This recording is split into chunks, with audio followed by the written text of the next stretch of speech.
Olá pessoal, tudo bem? Bem-vindos a mais uma videoaula. Dessa vez o assunto é os movimentos sociais da República Velha. Vamos direto ao ponto, tá?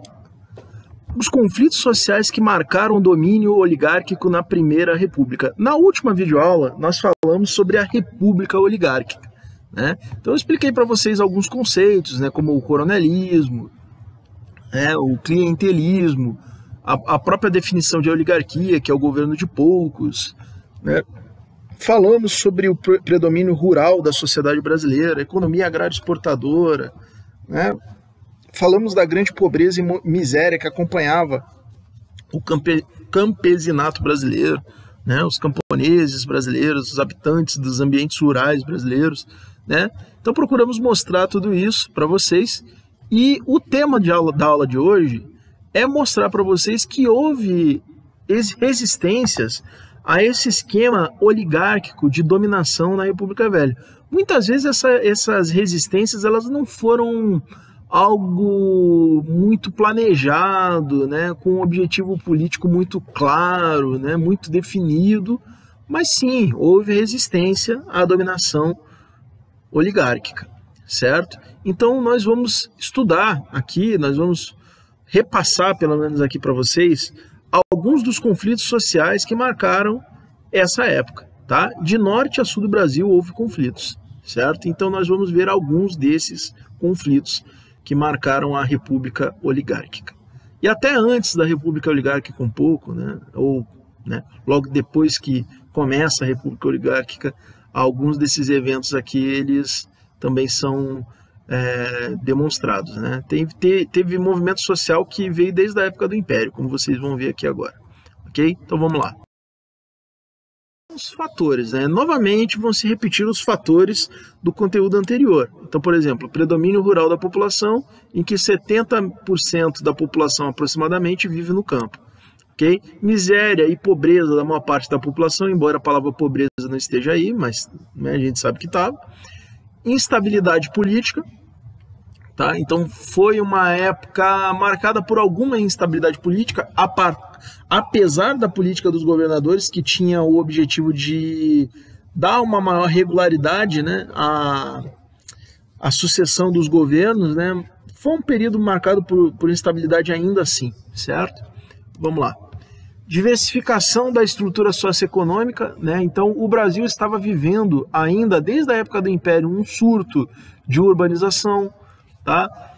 Junto com a urbanização vinha a industrialização e o surgimento de um proletariado urbano, ou seja, trabalhadores urbanos, né? E vinha crescendo, né, esse número.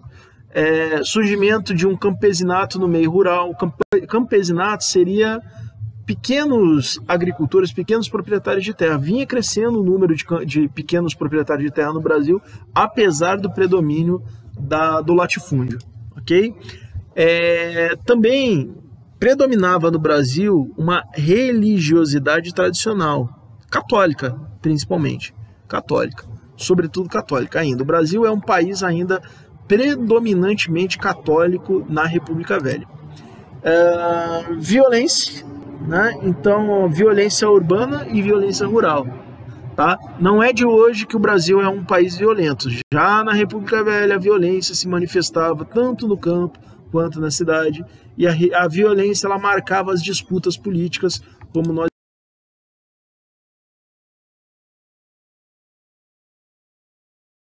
localidades. Então nós vamos ver aqui onde ocorreram esses movimentos. Então, seguindo a ordem cronológica das coisas, nós temos a Guerra de Canudos, tá, na Bahia, tá? Nós tivemos também a revolta da vacina obrigatória no Rio de Janeiro, tá?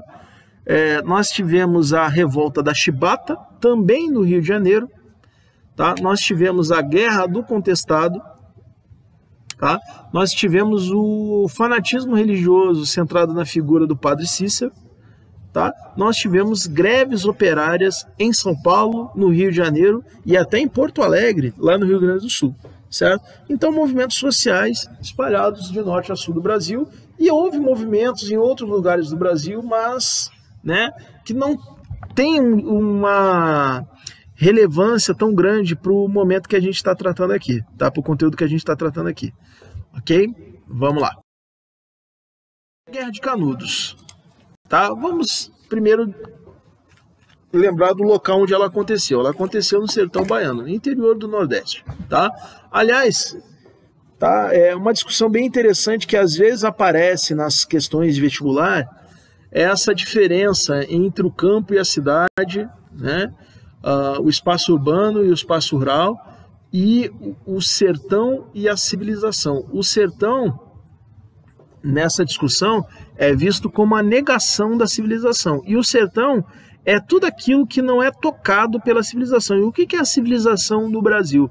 A civilização no Brasil é o litoral, né? É o litoral, o espaço urbano. O espaço urbano, que geralmente fica no litoral ou nas imediações do litoral, é o espaço civilizado. E o sertão, que é onde ficava Canudos, é o espaço da não civilização, é o espaço da barbárie, certo? Então, nesse contexto, gente, da República Velha, sertão não é só o sertão nordestino, tá? Sertão é o interior, tá? E Canudos ficava no interior, tá? Então, por muita gente, essa luta em Canudos, especialmente pelo grande analista, né, da Guerra de Canudos, que foi o Euclides da Cunha, que era inclusive um militar que deu baixa e se tornou jornalista, Canudos era meio que uma resistência da barbárie ao avanço da civilização, certo? Embora a população de Canudos tivesse, na visão do próprio Euclides da Cunha, um valor muito grande, assim, uma coragem, né, qualidades assim, né? O Euclides da Cunha chegou a usar a expressão o sertanejo é, antes de tudo, um forte, tá? O habitante do sertão, ele é bruto, né? Ele é um bruto que, na verdade, o trabalho do governo não deveria ser eliminar esse bruto, deveria ser lapidar esse bruto, transformar esse bruto num ser civilizado. Mas não foi o que aconteceu no episódio de Canudos, houve luta, né? E quando aconteceu essa luta? Ela aconteceu entre 1896 e 1897, tá? O líder foi uma figura carismática no sertão nordestino, o Antônio Conselheiro, que tem esse nome Conselheiro porque ele aconselhava as pessoas, né? No sentido da religião, né? Dava um aconselhamento espiritual para as pessoas, e com isso ele acabou se tornando um líder, né? Que arrastava a multidão, né? E criou em Canudos uma comunidade, certo? Uma comunidade que manifestava, batia de frente, né? Se manifestava contra a República, né, defendia a monarquia, né? O Antônio Conselheiro defendia a monarquia, batia de frente também com a hierarquia da igreja, né? Ele nunca pertenceu à Igreja Católica, apesar de se identificar com o cristianismo católico, tá? Então, por esses conflitos é que acabou acontecendo a Guerra de Canudos, né? Porque, na verdade, o que aconteceu é que havia uma antipatia muito grande, né, por parte dos oligarcas da região ali, né, no entorno de Canudos, sertão baiano, contra a população de Canudos, especialmente contra Antônio Conselheiro, porque ao reunir pessoas em torno de si, ele acabava tirando mão de obra barata das mãos dos latifundiários da região, né? Então isso gerou descontentamento. E havia preconceitos também, né? Eram mal vistos, né, os habitantes de Canudos, e ele acabou também obtendo a má vontade da hierarquia da Igreja Católica, porque o Antônio Conselheiro acabou ocupando um vazio deixado pela própria Igreja Católica, né? Um vazio de aconselhamento espiritual deixado pela própria Igreja Católica. Então ele era hostilizado. E aí, quando é que explodiu a guerra? A guerra explodiu por uma razão simples. O Antônio Conselheiro havia encomendado e pago um lote de madeira de uma madeireira da cidade próxima, a Canudos. Ele pagou e não recebeu o produto. E aí começou o conflito em função disso, certo? E aí logo a polícia da região foi acionada, a polícia tentou interferir no povoado de Canudos, levou um sarrafo, levou uma surra, certo? E aí acabou que o exército brasileiro se envolveu nesse assunto. E também o exército brasileiro ele enviou para a região de Canudos mais 2 expedições, tá? E essas 2 expedições elas foram derrotadas pelos seguidores do conselheiro, e aí houve uma 4ª e última expedição em que os seguidores do conselheiro e o próprio conselheiro morreram, né? E aí no final, assim, era um povoado de milhares de habitantes, tá? Esse povoado ele foi reduzido às cinzas, né? No final só sobrou mulher, criança e 4 combatentes ainda de arma em punho, certo? Que acabaram sendo rendidos, tá? Então esse não chegou nem a ser uma revolta, né? Mas esse movimento em torno ali de Canudos ele tinha um conteúdo religioso e envolvia a carência social da população do sertão, que foi algo que foi apontado pelo Euclides da Cunha. Tá? Outro 4 ali. Causas. Tá? Desentendimentos de conselheiro com autoridades da Igreja Católica, com os coronéis da região e com autoridades estaduais. E aí o governo federal se meteu e deu no que deu. Esses desentendimentos resultaram em 4 expedições militares, ao final das quais a comunidade de Canudos foi arrasada, restando apenas poucas mulheres e crianças, né, como eu disse. Há imagens da Guerra de Canudos, né, a localidade ali de Canudos. Vocês podem ver casa de pau a pique, né, muito simples, muita pobreza, né, em que as pessoas viviam nessas condições. Aí os soldados do exército, o exército brasileiro chegou a engajar nesse conflito 40% do seu efetivo, tá? 40%, fora as contribuições das forças públicas, né, que eram as polícias militares da época, né, a Força Pública de São Paulo, do Rio Grande do Sul, né? Foi um conflito bem violento, bem sanguinário, e muitos soldados que tinham lutado nas campanhas do Sul foram lá para Canudos, né? E nas campanhas do Sul se destacou a figura da degola, né? Era uma prática, né? Não se fazia prisioneiro lá no Sul, né? Então eles tinham o costume de degolar os seus inimigos, né? E esse costume ele acabou sendo levado lá para Canudos, né? E aí os habitantes de Canudos também começaram a degolar, né? Então virou uma barbárie, né? Virou uma barbárie esse conflito. Tá aí, né? Uma outra imagem, isso aí já é um croquis, não, um desenho, né? Vamos lá. E aqui é uma fotografia mesmo, tá? Da época. Ok? Quem sobrou, né? No final, quem sobrou? Mulheres e crianças. Ok? E aí o Antônio Conselheiro, que morreu na resistência. Bom, e a revolta da vacina, tá? Onde ela aconteceu? Rio de Janeiro, então capital da República. Época, novembro de 1904. Causas: imposição da vacina contra a varíola, promovida por Oswaldo Cruz, tá? E a reforma urbana promovida pelo prefeito Pereira Passos durante o governo do presidente Rodrigues Alves. Isso é uma coisa interessante. O Rodrigues Alves ele tomou posse basicamente com 2 compromissos, tá? Primeiro, manter a política do funding loan, né, que é aquela política de austeridade que vem desde o governo do Campos Salles. Segundo a meta, reformar a cidade do Rio de Janeiro. Por quê? Porque o Rio de Janeiro era vista como a vitrine do Brasil, né? Era o principal porto brasileiro, né? E a situação do Rio de Janeiro era meio dramática, né, nessa época, né? Por quê? Porque o Rio de Janeiro era uma cidade com vários problemas de saneamento, né? Vários problemas de higiene, né?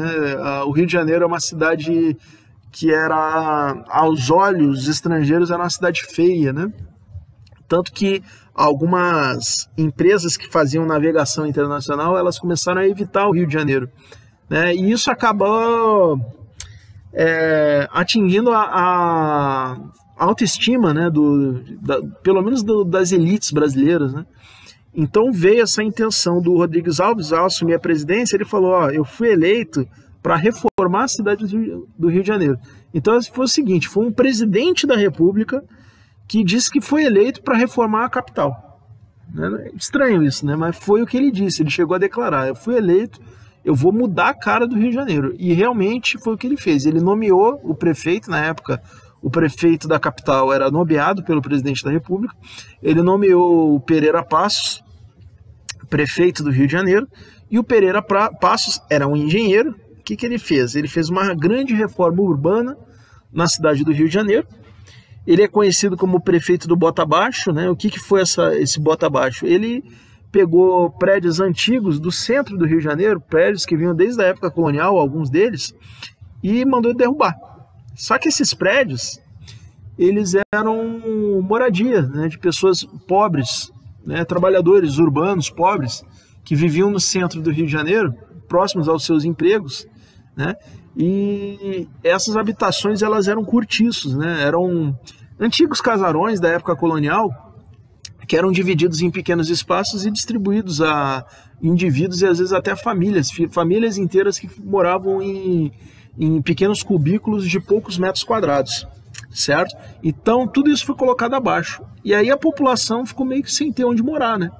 Foi aí que veio o processo de favelização, né? Muitas dessas pessoas que viviam nos cortiços, elas acabaram tendo que migrar para as periferias das cidades, que eram os morros, né? E aí começaram a ocupar os morros. Aí veio a proliferação das favelas. Aliás, a palavra favela, o nome favela, vem de Canudos, na verdade, né? Porque era o morro da favela era um morro que ficava na frente de Canudos. E os soldados, durante a Guerra de Canudos, eles permaneceram durante algum tempo acampados ali bivacando, né? Ali no morro de Canudos. E depois que a guerra acabou, eles foram para o Rio de Janeiro, alguns deles pelo menos foram para o Rio de Janeiro e ficaram acampados no Morro da Providência, que era um morro que existia na época, não existe mais, esse morro foi implodido, né? Mas eles ficaram habitando esse morro, e esse morro ele ficava na frente, ou atrás, melhor dizendo, do prédio do Ministério da Guerra. Eles ficaram ali acampados esperando o pagamento por terem participado dessa expedição lá para a Bahia. E nesse período eles acabaram apelidando o Morro da Previdência de favela, né? Daí começou a se usar esse nome, esse termo favela, para as moradias urbanas nos morros cariocas, né? E acabou se espalhando pelo Brasil, na verdade, o nome favela, né? Mas enfim, tá? É isso. Então o prefeito Pereira Passos, com a reforma urbana por ele promovida, ele acabou promovendo a favelização do Rio de Janeiro, né, naquela época. E, além disso, havia preocupação com a saúde urbana, né? Havia muitas doenças no Rio de Janeiro, febre amarela, né? Eu lembro até que o Dom Pedro II teve perdeu dois filhos mortos pela febre amarela, né? E havia também a varíola. E havia vacinas, né? E o Oswaldo Cruz, que era um médico sanitarista, ele achava que o problema da varíola seria resolvido se a população fosse vacinada. Então ele resolveu obrigar, né, através da autoridade do prefeito Pereira Passos, ele resolveu obrigar todo mundo a ser vacinado no Rio de Janeiro para evitar a proliferação da doença.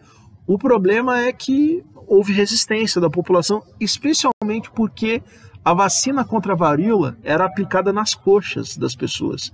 E naquela época, né, havia toda uma moralidade, né? Os técnicos que vacinavam eram predominantemente homens, né? Acho que não devia ter mulher que se envolvia nesse tipo de serviço, e naquela época as mulheres tinham que botar a coxa de fora para serem vacinadas, né? E assim, a ideia de um homem que não era da família da mulher tocar nas coxas dessa mulher era uma ideia que assim, atingia muito a moral masculina da época, né? A questão da honra familiar e tudo mais.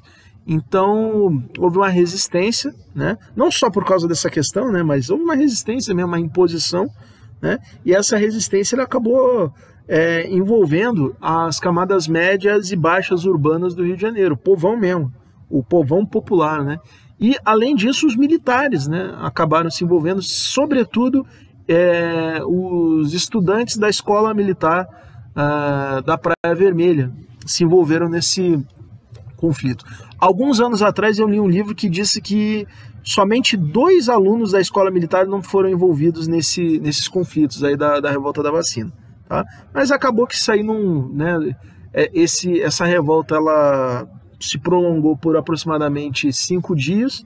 Ela foi controlada, né? Foi violenta, né? Teve bonde destruído, queimado, teve destruição de ruas, de estabelecimentos comerciais, teve saque, né? Mas no final acabou que a repressão ela tomou conta, né? E a revolta foi derrotada. Então, era uma reivindicação social que não era muito clara, mas com certeza eles eram contra a vacinação obrigatória e também, né, tinha esse conteúdo social da questão de assim, onde vamos morar, né? Isso também deve ter pego muito, né? Ou melhor dizendo, isso pegou muito nessa revolta, nessa questão da moradia, né? Onde vamos morar? Tá? Conflito, né? Foi um conflito das camadas médias e baixas urbanas contra as autoridades do Distrito Federal e do Governo Federal do Rio de Janeiro, né? Foram reprimidos. O conflito foi vencido pelas forças do governo, porém o governo teve que recuar contra a imposição da vacinação. Isso aconteceu, tá? Bom, volta, né? Você vê que, né, Rio de Janeiro, né? Bonde derrubado, tal, né? Vacina obrigatória, etc. Bom, vamos lá. Opa, isso. Vou falar sobre o Padre Cícero Romão Batista. Bom, localidade, Juazeiro do Norte. Ele era cearense, não era de Juazeiro do Norte, mas ele acabou se estabelecendo lá, né? Época, veja, pega desde o final do Império até 1924, quando ele morreu, né? Padre Cícero. Líder, Padre Cícero Romão Batista, que era padre da Igreja Católica, mas por conta de desavenças com a hierarquia da Igreja Católica, ele acabou sendo afastado. Ele era padre, mas era um padre afastado. Tá? Contexto, secas do sertão nordestino, que, como hoje em dia ainda, eram muito frequentes ali naquele início do século XX, final do século XIX, início do século XX, gerava muita pobreza, muita carência social, obviamente. Conteúdo social, né? Conteúdo religioso e carência social. Tá? As causas, né? Conflito com as autoridades da Igreja Católica, tá? E basicamente o fenômeno do Padre Cícero tem a ver com isso, né? Tem a ver com a devoção religiosa católica do povo do sertão do Ceará, tá? Aliás, do sertão de todo o Nordeste, mas especialmente o sertão do Ceará, que era onde ele vivia, certo? E o fato de que o Padre Cícero agia como um verdadeiro coronel no interior do Nordeste, inclusive participando das disputas políticas no estado do Ceará, né? Quando houve um movimento salvacionista durante o governo Hermes da Fonseca, né, lá no Ceará, que um coronel chegou a tomar o poder lá no Ceará, o Padre Cícero foi contra o salvacionismo, né? Ele ficou ao lado da família Accioli, né, que era a família que controlava a política no estado do Ceará, certo? Então o Padre Cícero foi isso, né? Foi um líder carismático, integrado ao sistema coronelista, né, e que usava, né, a influência que ele tinha sobre o povo para chegar onde ele queria, né, em termos políticos, né, para alcançar prestígio, importância política, usava a mão de obra, às vezes gratuita do povo, para construir obras públicas que beneficiavam o povo, mas que também beneficiavam os coronéis da região, né? Então esse tipo de coisa que aconteceu foi um fenômeno, né? Não foi exatamente uma revolta, foi um fenômeno. Claro que ele se envolveu nos conflitos armados que aconteceram na região, mas o movimento em torno do Padre Cícero foi muito mais um fenômeno, né? Tem a história do cangaço, né, do Nordeste. Dizem que os cangaceiros não atacavam o Ceará por respeito ao Padre Cícero, né? Dizem, né? Não posso confirmar essa informação. O Padre Cícero em uma imagem apenas, tá? E vamos falar agora sobre a revolta da Chibata, tá? Onde ela aconteceu, de novo, Rio de Janeiro, Baía da Guanabara, onde tinha, como até hoje tem, uma forte concentração da Marinha, né? Na época era chamada de Armada, tá? Época 1910, novembro de 1910, e é bem interessante, porque foi o seguinte: essa revolta ela aconteceu poucos dias após a posse do Hermes da Fonseca na presidência. Então ele começou a ser presidente e já pipocou. Como eu disse antes, a presidência do Hermes da Fonseca foi um desastre. Tudo que é desgraça aconteceu durante essa presidência. Então ele já começou com a revolta da Chibata, tá? E, vamos lá, o líder foi o João Cândido, que ganhou o apelido de Almirante Negro. Tá? O que acontece, gente? O que acontece é que a Marinha, em 1910, nessa época aí, década de 1910, 1910, ela estava se modernizando. Depois de um período aí de que, né, ela ficou um pouco relegada, né, porque afinal foram os militares do exército que proclamaram a República, né, então ela ficou um pouco jogada de lado, né, teve a revolta da Armada, né, enfim, ela ficou um pouco de escanteio durante um tempo, e aí resolveram modernizar a Marinha, né, até porque havia ameaça de guerra com a Argentina na época, então não vamos modernizar a Marinha. E aí o que aconteceu? O Brasil começou a comprar equipamento militar do mais moderno para a Marinha. Entre eles, 2 dreadnoughts. Tá? O que eram dreadnoughts? Eram grandes encouraçados, gigantes. Eram navios assim com centenas de metros de extensão, né, por outras dezenas de metros de altura. Enfim, eram navios impressionantes. E o Brasil comprou 2, né? O Minas Gerais e o São Paulo, né? Será que é por acaso que deram os nomes desses estados para as 2 maiores embarcações da Marinha do Brasil, né? Isso é uma interrogação que me ocorreu agora, né? Mas aí foram comprados as armas mais modernas que poderiam ser compradas pelo Brasil naquela época. E aí colocaram quem para trabalhar? Marinheiros. Como eu disse, a Marinha era concentrada, né?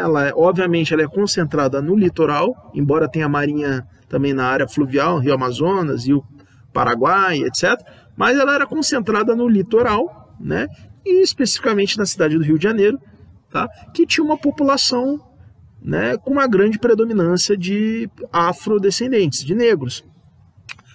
E havia uma coisa peculiar na Marinha. A Marinha tinha sua oficialidade formada majoritariamente por pessoas brancas. Os oficiais da escola naval eram majoritariamente homens brancos. E os praças da Marinha eram majoritariamente homens negros. Tá? Então era um contraste muito grande, né? Porque a Marinha recrutava mais no Rio de Janeiro, aí obviamente a maioria dos praças acaba sendo negra, né? Como acontece ainda hoje na Marinha. Só que tinha uma diferença naquela época. Ainda eram aplicadas na Marinha a disciplina da época da colônia ainda, né? A disciplina baseada em castigos físicos, né? As chibatadas. Então o indivíduo cometia uma falta dentro da embarcação, ele poderia ser punido com chibatadas no lombo, certo? E fora isso, os marinheiros eram muito maltratados, né? Eram tratados com arrogância, com descaso, né? A alimentação dentro dos navios era ruim, ok? E esses marinheiros que operavam os dreadnoughts, eles receberam tratamento na Inglaterra. E lá na Inglaterra, né, eles ouviram coisas, né? Tinham contato com marinheiros de outras nações, principalmente marinheiros da Inglaterra, e aí os marinheiros ingleses sabiam que eles recebiam castigos físicos, e enfim, houve tudo isso, né? E aí deu no que deu, né?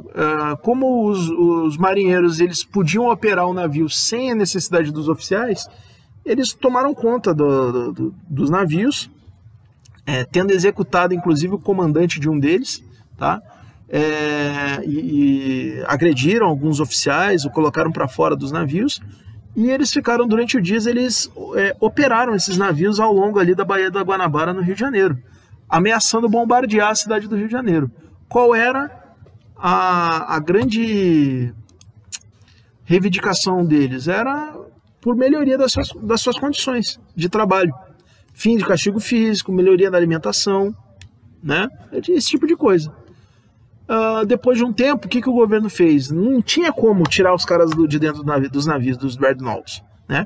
Não tinha o que fazer. E aí o que o presidente da República fez? Ele prometeu dar uma anistia para os rebeldes se eles se entregassem, tá? E cumprir com as reivindicações deles, acabar com o castigo físico e melhorar a alimentação deles. Beleza, foi o que aconteceu, se entregar. Só que passado um tempo, explodiu mais uma revolta, só que dessa vez a revolta dos fuzileiros navais. E aí os oficiais da Marinha, que não tinham gostado dessa ideia, dessa história de anistia, eles aproveitaram essa revolta para pegar os revoltados da revolta da Chibata e prendeu todo mundo de uma coisa só. Reprimiram também os fuzileiros navais, né? Prenderam alguns, executaram outros, tá? E depois de julgamento, condenação e tudo mais, esses marinheiros eles foram colocados, ou pelo menos alguns deles foram colocados dentro de um navio mercante, tá? Um navio da Marinha Mercante chamado Satélite, e eles foram enviados num exílio, autoexílio, né? Eles foram mandados lá para o interior do Amazonas, Mato Grosso, Amazonas, para a construção da ferrovia Madeira-Mamoré. Né? Então eles foram levados. E aí nessa viagem até lá, que foi uma viagem de meses, alguns morreram, né? Foram torturados, enfim, né? Foi uma barbaridade que aconteceu, tá? Mas o fato é que depois disso a Chibata se calou na Marinha de Guerra, né? Na Marinha Brasileira. Não existem mais registros do uso do castigo físico na Marinha depois da revolta da Chibata, pelo menos, né? Bom, vamos lá. Então foram conflitos entre praças e oficiais da Marinha, tá?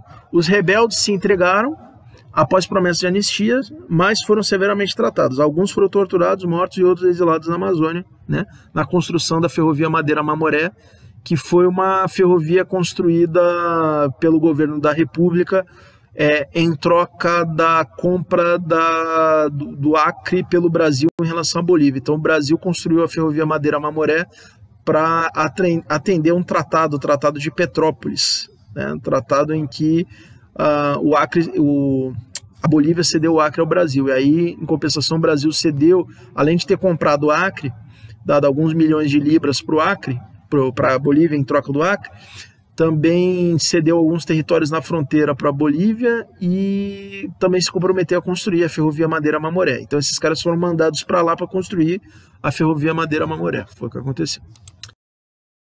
A revolta da Chibata, né? Tá ali no meio o Almirante Negro, né? Vamos lá. E seguindo, esse cara aí. Vamos seguir. A Guerra do Contestado. Localidade: divisa entre os estados de Paraná e Santa Catarina. Época: entre 1912 e 1916. Líderes: José Maria e João Maria, que não tinham nenhuma relação, nem chegaram a se conhecer, tá? Mas eles eram líderes, a exemplo do que aconteceu no Contestado, do Antônio Conselheiro, na Guerra de Canudos, do Antônio Conselheiro. José Maria e João Maria eram líderes, né, carismáticos, que eram grandes pregadores, né, da religião católica cristã, né? E andavam entre o povo mais humilde. Causas: disputas coronelistas locais. Sim, disputas coronelistas locais pela terra, controle de terra, né? Coronel disputando terra com poceiro, né? Poceiro é aquele cara que ocupa a terra, mas não tem a propriedade, né? Eu escrevi pequenos proprietários aí, mas não eram exatamente pequenos proprietários. Eles eram poceiros, tinham uma posse, mas não tinham a propriedade. E a situação dessas disputas ficou mais acirrada ainda por causa da construção de uma ferrovia que ligaria São Paulo ao Rio Grande do Sul. Essa ferrovia ela atravessava o interior do Paraná, o interior de Santa Catarina, bem nessa região, né, do Contestado, e acirrou a disputa pela terra na região, né? Pessoas que tradicionalmente estavam há gerações ali naquela área tiveram que ser desalojadas. Isso gerou conflito, tá? E o nome da região é Contestado porque essa região, primeiro, ela era contestada pela Argentina. A Argentina pretendia a posse de pelo menos uma parte dessa região, que corresponde ao interior de Santa Catarina e uma parte do interior do Paraná. Tá? A Argentina achava que era dela, né? E aí houve uma disputa internacional entre o Brasil e a Argentina que foi julgada pelo presidente dos Estados Unidos na época. Na época não existia a ONU, né? Não existia Tribunal Internacional da ONU, né? Existia o Tribunal de Haia, né? E foi sorteado o presidente dos Estados Unidos para resolver essa disputa entre o Brasil e a Argentina. E o presidente dos Estados Unidos, que era o presidente Cleveland, aliás, tem uma cidade no interior de Santa Catarina, que é Cleveland, em homenagem a esse cara. Não sei se é Santa Catarina ou Paraná, um desses dois. mas o Cleveland ele deu ganho de causa ao Brasil. E aí depois o Paraná e Santa Catarina também, né, tinham uma disputa sobre esse território. E aí acabou que essa disputa foi vencida por Santa Catarina. Tá? Então, em meio a essa confusão toda, começou a haver uma série de conflitos entre grandes proprietários e poceiros, tá? E esses conflitos ele acabaram resultando na intervenção dos estados de Santa Catarina e do Paraná nesse conflito, e como eles não resolveram, acabaram chamando o exército. Aí o exército entrou com tudo, né? E foi, né, reprimindo, foi passando por cima desse pessoal, né? Até que no final eles acabaram se entregando, tá? E sendo dominados. Foram aniquilados em 1916. Tá? Então foi um conflito de conteúdo religioso e ao mesmo tempo reivindicação social. Ok? Vamos lá. Via, né? Então tá vendo ali? Essa era a área que a Argentina dizia que era dela, né?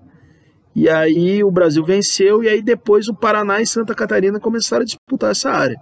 O interessante é que o Paraná era dono dessa área, né? E aí, como a Santa Catarina começou a reivindicar essa área, aí, né, houve toda uma disputa que acabou dando ganho de causa para Santa Catarina. Então, Santa Catarina, que era só um pedacinho de terra no litoral, Santa Catarina realmente era só praia, né, Santa Catarina ganhou um interior, né, e o Paraná perdeu uma parte do seu território. O Paraná era para fazer fronteira, para fazer divisa com o Rio Grande do Sul hoje em dia, né, não faz, porque Santa Catarina venceu. Vamos lá. Então aí, né, os capangas, né, dos coronéis da região, certo? E os pistoleiros, né, e os oficiais do Exército Brasileiro que também intervieram na região do contestado. Esses aí são pilotos, né? Foi a primeira vez que foi usado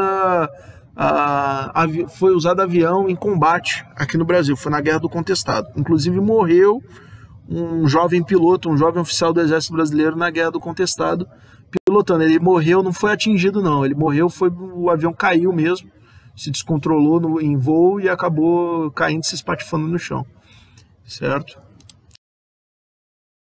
Greves de 1917.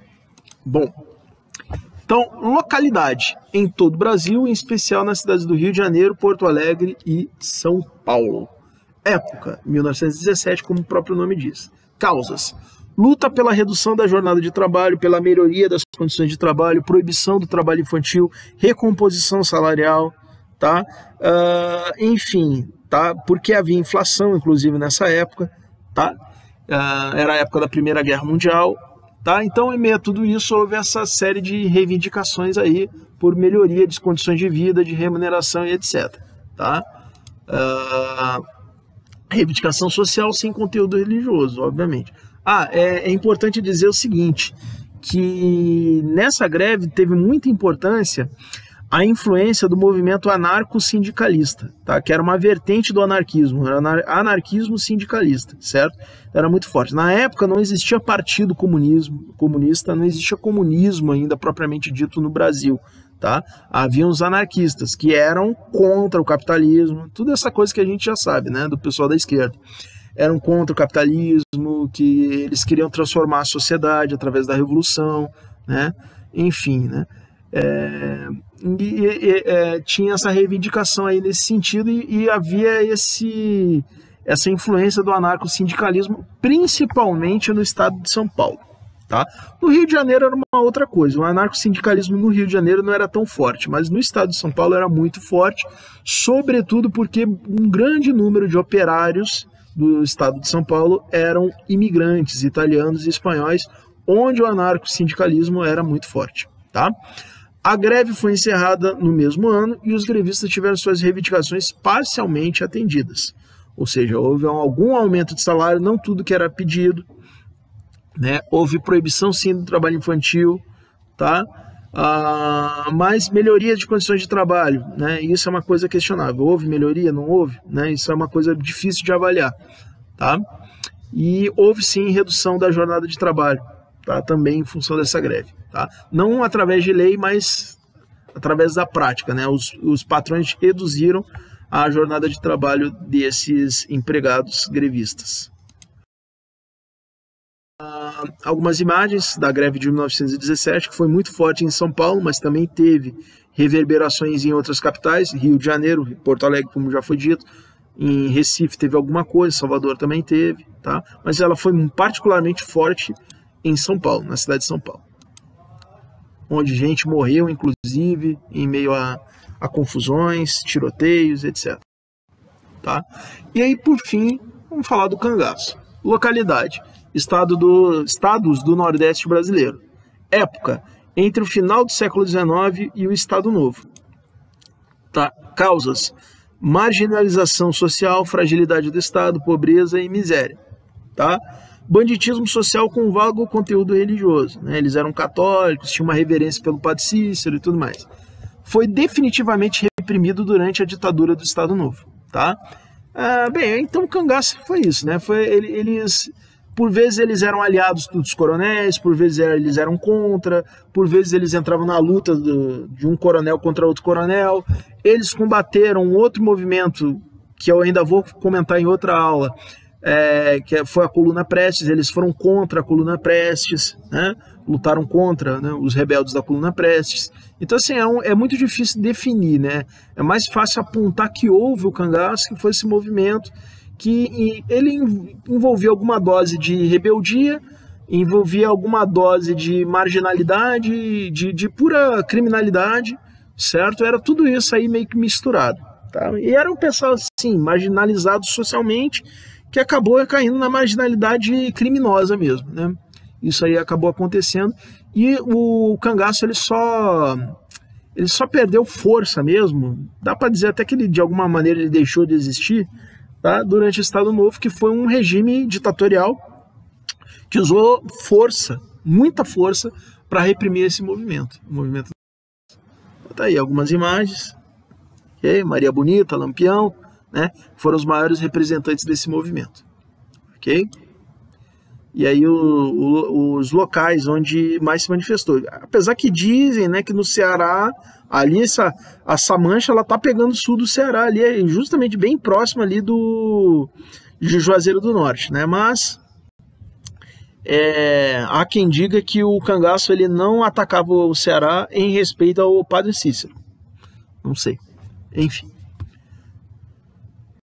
Ok. E encerramos por aqui, tá, esse assunto, e qualquer dúvida, por favor, escrevam, qualquer crítica, por favor, escrevam, manifestem, né, qualquer observação que vocês queiram fazer, por favor, manifestem, tá certo? Até a próxima, um forte abraço e um forte beijo a todos. Tchau.